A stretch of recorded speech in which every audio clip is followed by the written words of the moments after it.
So if you're gonna work with people, be in a relationship with anybody, long term, you have to learn about their weaknesses. It's more important to know a person's weakness than their strength. And this is why. People rarely hide their strengths, but people rarely flaunt their weaknesses. Most people are hiding their weaknesses. And because they're hiding it, there are some telltale signs that you could observe that indirectly tells you that somebody's hiding their weaknesses.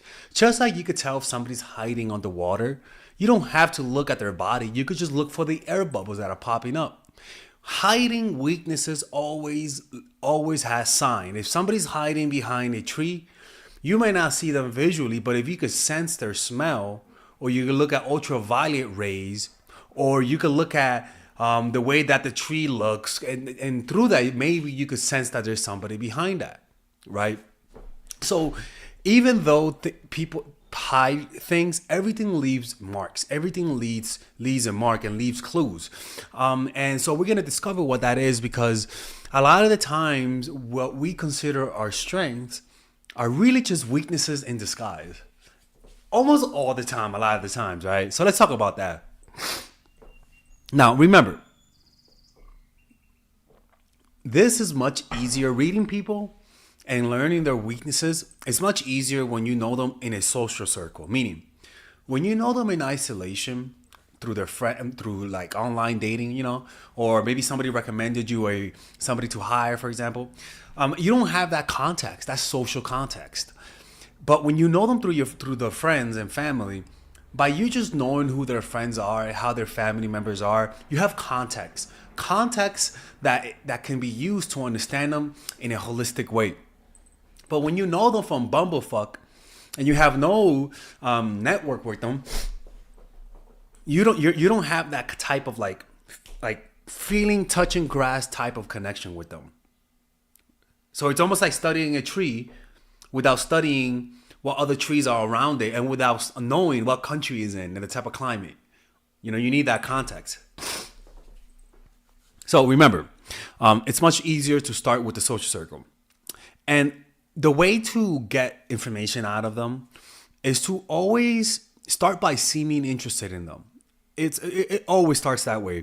The appearance of a sympathetic ear will spur anyone to talk. So just being interested, being curious, not raising any defenses will get them to start talking, right? And as they're talking to you, or as you're observing them talk to other people, you want to be able to stop. You want to be able to not pay attention to words as much, and give more emphasis on gestures and unconscious signals that they send out. Because these gestures and unconscious signals are things that they're doing unconsciously. Words are conscious. The paralanguage and your gestures are not conscious. You want to look for the unconscious signals. Those are the ones that tell you. Why? Because unconscious signals always reveals what the person is hiding. Why? Because humans have a deep need to reveal themselves. People don't want to, like deathbed confessions, right?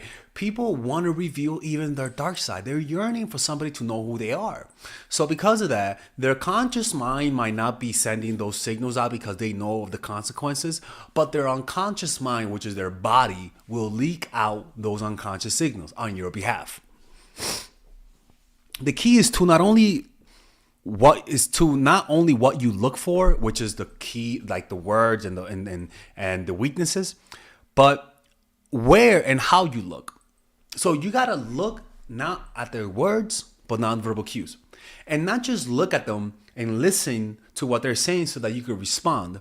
You have to listen with an open and a level, calm mind. If your mind is distracted, if you're thinking about what to say next, if you're thinking about yourself, you're not going to pay attention to their nonverbal cues.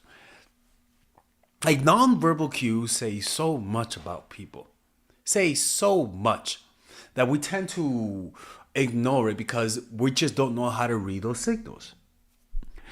So body language, facial expressions, and other nonverbal cues can tell you a lot about what makes a person uncomfortable or defensive.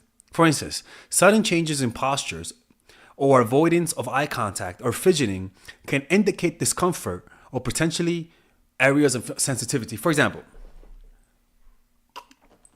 If I asked you, tell me about your ex, and the whole time you were animated, but then when I asked you about your ex, all of a sudden your voice, you start touching your face more, you start blinking more, you start looking around more, or maybe you just talk about it with less enthusiasm, and maybe you just change the topic. When that happens, a lot of people would just ignore it and think no and not think much about it. You get what I'm saying? Oh, he just doesn't want to talk about it. But if you're actually paying attention, you'll notice that they were talking about it. They looked around. They were like, "Nice, he's a nice guy." The smile was fake. There was a lot of fidgety in the voice, and they changed the topic. But now, in your mind, you say that their ex is a sensitive subject, right? Or maybe when they talk about a war, like the Israeli and Palestinian stuff like that, they get very emotional. And now you know they have an emotional attachment to this, something you could use to understand them a little bit better or to influence them one way or another. But what happens is that we just don't really pay much attention to that. Or maybe we see it and we just assume it has nothing to do with who they are. That's the problem. We gather evidence and we just throw it away. And we rather pay attention to the words that they give us. All right, if you guys enjoy these videos about stoicism, dating, relationships, self-help, moving up in life, I would recommend you guys check out some of my courses that I have for sale. These courses are courses for men and women. For example, Nice Girl, Nice Guy is a course about how to become more assertive. Natural Chemistry is a course for women that I have on how to develop strong relationships. Dark Game is a controversial course that I have for guys on how to attract women in their life and keep it. It's not as dark as it seems, but we do talk about some dark psychology in here. Psychological Game of Attraction is a course that we made for women who are single. And as you see, we have a course about how to develop charisma, emotional mastery, which is a course about how to develop a meditation practice and how to improve your emotional life, to become more resilient, to not let rejection hit you so hard, to be able to bounce back from failure. I have a course called Nice Guy, which is a course for guys who are single and guys who want to be able to develop more assertiveness training, right? Most of these courses come at $99. And there you can also purchase the bundle where you guys can purchase all of the courses in one go at a discounted rate, right? We have a bundle for women and a bundle for men. So click in the description down below to check them out. You can browse around and see the courses that you like. And if you don't like them, you guys can ask for a 30-day money-back guarantee, and I'll give you guys the money back, okay? And in fact, we actually have a new one for women right now we're developing. It's called The Feminine Woman. So if you're a woman watching, this course is specifically to help women become more feminine, to embrace their feminine while embracing their masculine energy. And I'm actually going to make a course for that, like that for men, which is called a Masculine Man, which is a course on how to develop masculinity and develop masculine energy, to attract women in your life, to attract business success in your life, to be able to be better socializing, to read people better. It's truly an all-around course. So if you guys want to check out those courses, click on the description down below where it says purchase the courses, and I'll see you guys inside. Bye-bye.